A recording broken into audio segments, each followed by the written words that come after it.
My wife died 7 years ago, and there isn't a single sentence I can say after that which fully explains what that loss does to a man. People think grief is loud, dramatic, visible. For me, it was quiet. It was waking up at 5:30 every morning out of habit and realizing there was no reason to rush anymore. It was reaching for my phone to text her something stupid I just thought of, then remembering she wouldn't read it. It was the silence at night, the kind that presses against your chest instead of your ears. Her name was Claire. We were married for 19 years. No cheating, no big scandals, no dramatic falling out. Just two people who built a life, raised a son, argued about dishes and money and where to go on vacation, and assumed they had time. Cancer doesn't care about assumptions. By the time we caught it, it had already decided how the story would end. Claire passed away in a hospice room that smelled faintly of disinfectant and lavender. I was holding her hand. I promised her I'd take care of everything. At the time, I didn't know how literal that promise would become. Claire's mother, Margaret, lived alone about 40 minutes away. She and Claire were close in a complicated way, weekly calls, frequent arguments, lots of guilt wrapped in love. Margaret was the kind of woman who never asked directly for help, but made sure you knew when she was struggling. After the funeral, after the casseroles stopped coming and people went back to their lives, Margaret called me one evening. She didn't cry. She just said, "I don't know how I'm going to manage now." I knew what she meant. Claire had been quietly helping her with bills for years, small amounts, nothing dramatic. When Claire was gone, that support disappeared overnight. I didn't discuss it with anyone. I didn't run the numbers out loud. I just opened my banking app, set up an automatic transfer for $200 a month, and never mentioned it again. It felt like the right thing to do. Not out of obligation, not out of pressure, but because it felt like an extension of loving my wife. If Claire were here, she'd want her mother okay. That was enough for me. At first, Margaret was grateful. She called every month to thank me. Sometimes she'd say, "You don't have to do this, you know," which I understood was her way of saying, "Please don't stop." I told her I wanted to, and I meant it. $200 wasn't nothing, but it wasn't destroying me either. I adjusted. I cut back. Fewer dinners out, no impulsive purchases. Life was already quieter without Claire, spending less felt natural. Over time, the calls changed. The thank yous became shorter. Then they stopped altogether. The money kept going. I didn't chase appreciation. I wasn't doing it for praise. I told myself it was just how life works. At first people notice, then it becomes background noise, then it becomes expected. That didn't bother me. What bothered me was how invisible I became in the process. My son, Daniel, was in college when Claire passed. He moved out a year later, started his own life, called when he could. He knew I was sending money to his grandmother. He never questioned it. To him, it was just something Dad handled like everything else. Holidays came and went. Margaret would invite us over sometimes, but eventually it was just polite obligation. She'd talk about her aches, her bills, her neighbors. She never asked how I was doing, not once. When I mentioned work stress or feeling tired, she'd say something like, "Well, at least you have your health," and move on. I didn't take it personally. I told myself grief ages people differently. Maybe she didn't have room for my pain because hers took up too much space. Years passed, 7 of them. The transfer never missed a month. I never reminded her. I never used it as leverage. I never told anyone outside the family. It wasn't a badge of honor. It was just something I did, like taking out the trash or paying insurance. Then life shifted in ways I didn't expect. My company downsized. I survived the first round, then the second. By the third, I was given a choice: early retirement with a modest package or stay and risk nothing later. I chose retirement. It wasn't dramatic.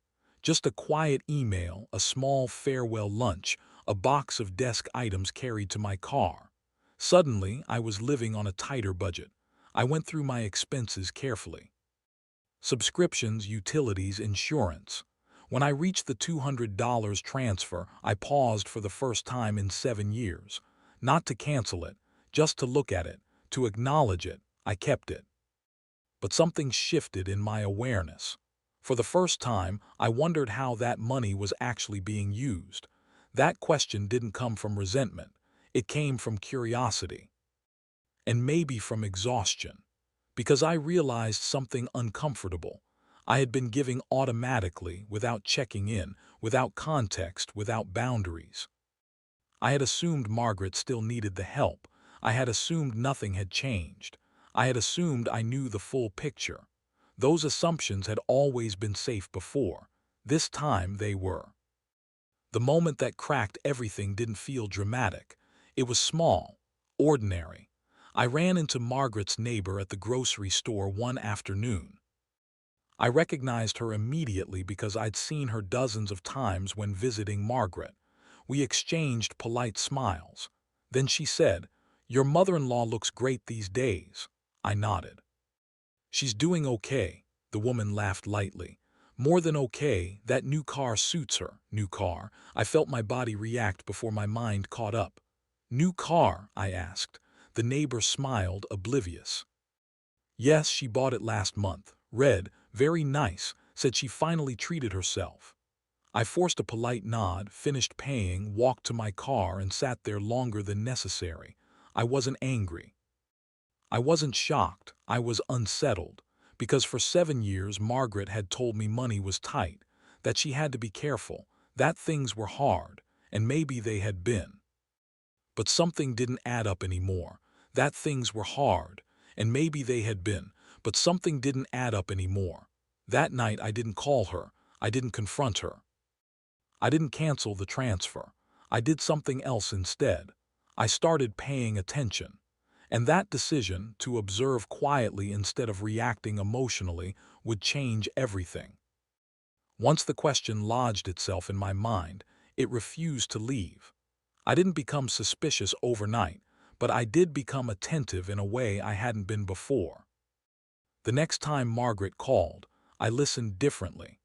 I noticed how easily she complained about expenses while casually mentioning dinners out with friends. I noticed how often she talked about being careful while dropping references to small luxuries. A weekend trip, new furniture, tickets to a show. None of it was outrageous on its own. That's the thing about slow realizations. They don't announce themselves, they accumulate. I told myself I was being paranoid, that after 7 years of giving without expectation, my mind was looking for justification to stop. That thought bothered me more than the idea of being taken advantage of, because it suggested my generosity had limits I didn't want to acknowledge. So instead of acting, I kept watching. 2 months passed. The $200 went out like clockwork. Then one afternoon, Margaret called sounding unusually upbeat. She talked for 20 minutes without pausing, telling me about a luncheon she attended, a charity event she volunteered at, and how busy she'd been lately. At the end of the call, she said something that stuck with me. "You know," she said, "I've finally gotten myself to a comfortable place." I smiled reflexively, even though she couldn't see it. "That's good," I said. After we hung up, the word comfortable echoed in my head. Comfortable didn't match the story I'd been hearing for years. Comfortable wasn't someone barely scraping by. Comfortable was stability. Comfort was security. And comfort made me wonder why the transfers were still happening without question. I decided to do something that felt uncomfortable in a different way. I asked my son Daniel if he'd noticed anything different about his grandmother. He hesitated before answering, which told me more than his words ever could. "She's been doing well," he said carefully. "Why?" I told him about the new car. There was a pause. "Oh, yeah. She mentioned that." My chest tightened. "She mentioned it?" I asked. "She said she got a good deal," he replied. "Dad, is everything okay?" I told him it was, that I was just curious.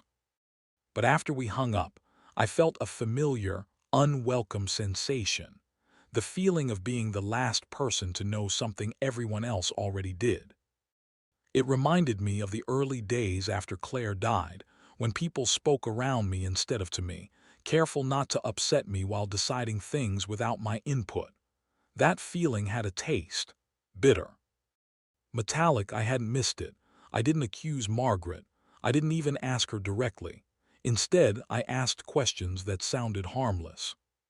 How's your budget these days? Are things still tight? Her answers shifted subtly. Less desperation, more vagueness.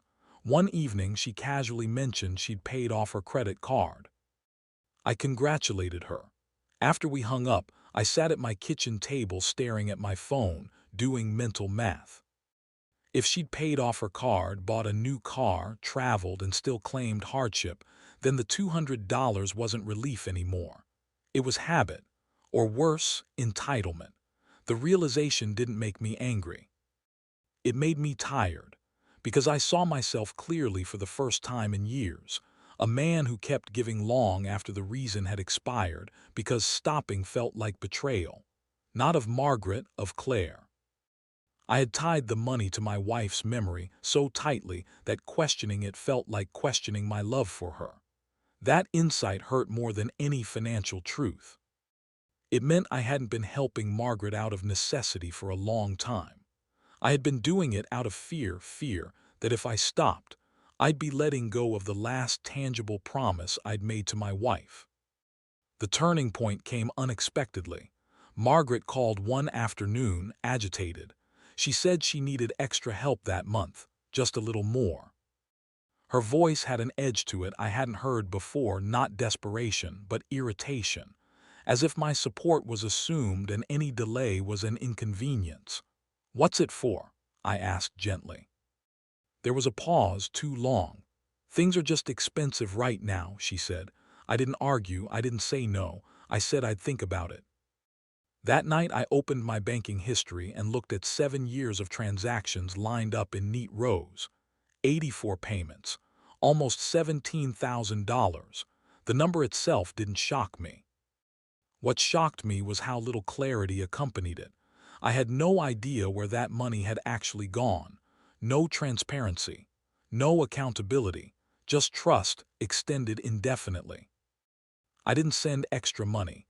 The $200 went through as usual. 2 days later, Margaret called again. Her tone was colder this time. "I thought you were going to help," she said. "I said I'd think about it," I replied. Silence stretched between us. "I've come to rely on that support," she said finally. The phrasing stopped me. Not appreciate, not need, rely. As if it were guaranteed, as if it belonged to her now. Something hardened in my chest, not anger, resolve. "I understand," I said. "But relying on something doesn't mean owning it." She didn't respond immediately. When she did, her voice was clipped.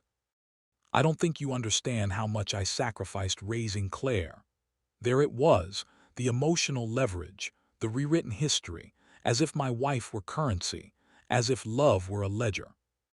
After that call, I didn't sleep. I walked through my house in the dark, stopping in front of Claire. After that call, I didn't sleep. I walked through my house in the dark, stopping in front of Claire's old photo on the mantel. I talked to her quietly, something I hadn't done in a long time. I told her I was confused. I told her I was tired. I told her I didn't know where generosity ended and self-erasure began. And for the first time, I allowed myself to ask a question I'd avoided for years. If Claire were here, would she want this to continue exactly as it was? The answer came gently but clearly. No. She would want kindness, not obligation. Care, not resentment. Respect, not guilt. The next morning, I made a decision.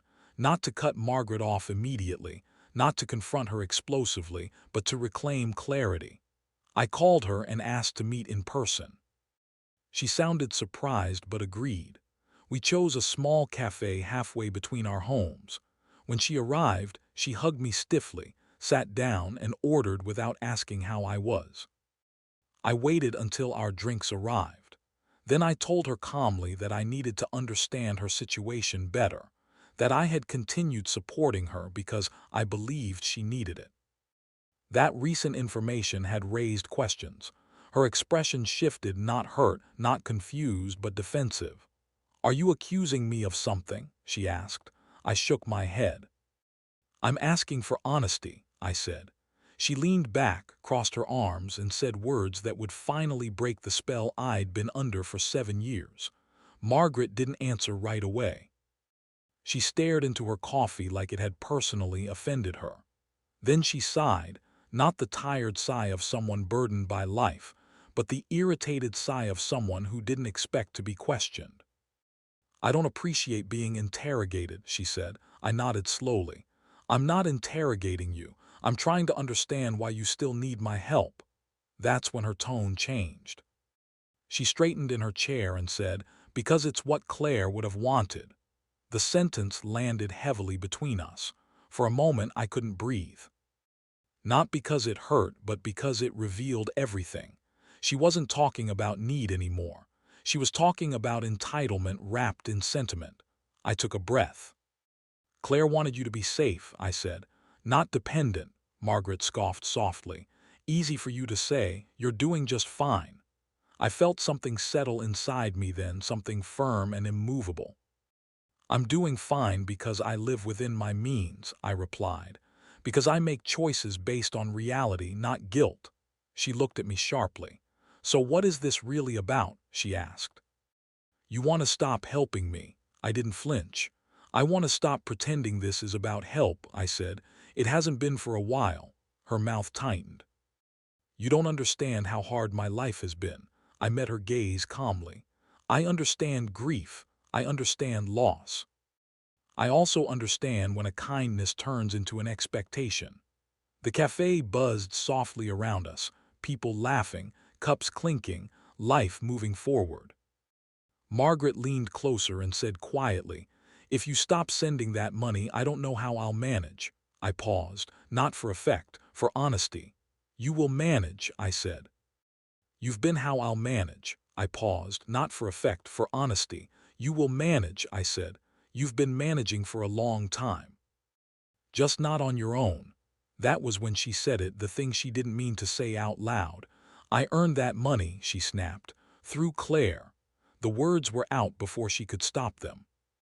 "Earned through my wife." I felt the final thread snap. I didn't raise my voice. I didn't argue. I simply said, "Then we're done." She blinked. "What do you mean?" "I mean this conversation ends here," I said, "and the transfers end this month." Her face flushed. "You can't do that." I tilted my head slightly. "I can," I said. "And I am." She stared at me as if she were seeing a stranger. Maybe she was. Maybe I finally was someone who no longer lived inside other people's expectations. She stood abruptly, knocking her chair back. "Claire would be ashamed of you," she said. "That was meant to wound." It didn't. I stood as well. "Claire trusted me," I said quietly. "And I'm honoring that now." I paid for my coffee and walked out. I sat in my car for a long time afterward, not shaking, not crying, just breathing. The decision didn't feel triumphant. It felt necessary. That night I canceled the automatic transfer. The confirmation screen popped up. I stared at it longer than I needed to. Then I closed the app. When Margaret called the next day, I didn't answer. When she texted, I replied once, "I'm not abandoning you. I'm ending a chapter that no longer makes sense." She didn't respond. Daniel called later that week. He'd heard from his grandmother. He was conflicted, torn between loyalty and understanding. I didn't ask him to choose. I just told him the truth, not my version. Not her version, just the facts. "I helped because I wanted to," I said. "I stopped because I needed to." There was a long pause, then he said, "I get it." That was enough. Life didn't dramatically improve overnight. I didn't suddenly feel lighter or richer or vindicated. What I felt was aligned. The money stayed in my account. The silence stayed in my phone. And slowly, something else returned: respect for myself. I realized how easy it is to confuse kindness with obligation. How quietly generosity can turn into self-neglect if you're not paying attention. I had tied my identity as a good husband to endless giving, even after my wife was gone. Letting go of that wasn't betrayal, it was growth. On the anniversary of Claire's death that year, I visited her grave alone. I told her about the platform I was building, the long walks I'd started taking, the way the house felt different now, not emptier, just clearer. I told her I'd stopped sending the money. I expected guilt. I felt peace instead, because for the first time in years I wasn't living in reaction to loss. I was living with intention. Sometimes doing the right thing doesn't look kind from the outside. Sometimes it looks cold or selfish or harsh. But there's a difference between abandoning someone and refusing to be used. I didn't stop giving because I stopped caring. I stopped because I finally cared enough about myself to draw a line. And that line didn't erase my love for my wife, it protected it. If this story resonated with you, if you've ever given quietly for years and wondered when it became too much, know this. Generosity without boundaries isn't noble, it's unsustainable. You're allowed to change, you're allowed to stop, and you don't need permission to choose dignity. If you want more real stories like this, honest, complicated, and human, subscribe and stay with us. You're not alone.